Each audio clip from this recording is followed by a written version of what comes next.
Carved into the granite face of a mountain in the Black Hills of South Dakota, it is a colossal tribute to 150 years of American history.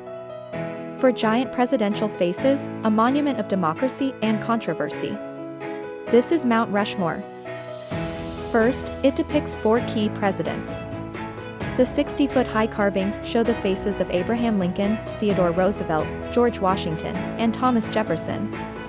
They were chosen to represent the nation's birth, growth, development, and preservation. Next, it was originally supposed to be much larger. The initial design for the monument showed the presidents carved from head to waist.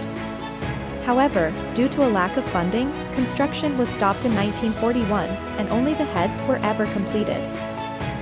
Over 90% of the monument was carved using dynamite. To remove the vast quantities of granite, the sculptor, Gutzon Borglum, employed miners who were experts with dynamite. They used carefully placed explosive charges to blast away rock to within a few inches of the final surface, which was then smoothed. Carving faces into a mountain is one feat, but carving a canyon to tame a mighty river and power the American West is another.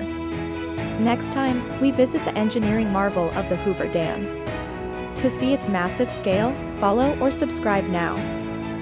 There is a secret, unfinished room behind Lincoln's head. Borglum had planned to create a Hall of Records, a large chamber deep inside the mountain to house important American documents. The chamber was started but never finished.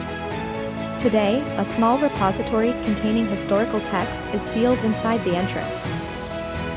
Finally, the site is controversial for Native Americans.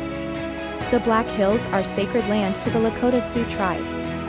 The carving of the faces of American presidents, who had complex and often hostile relationships with Native Americans, into their sacred mountain is seen by many as a deep insult. Let's test your knowledge of this mountain monument. What 4 presidents are carved into Mount Rushmore? What tool was used to carve over 90% of the mountain? What unfinished secret room is located behind Abraham Lincoln's head? Let me know your answers in the comments.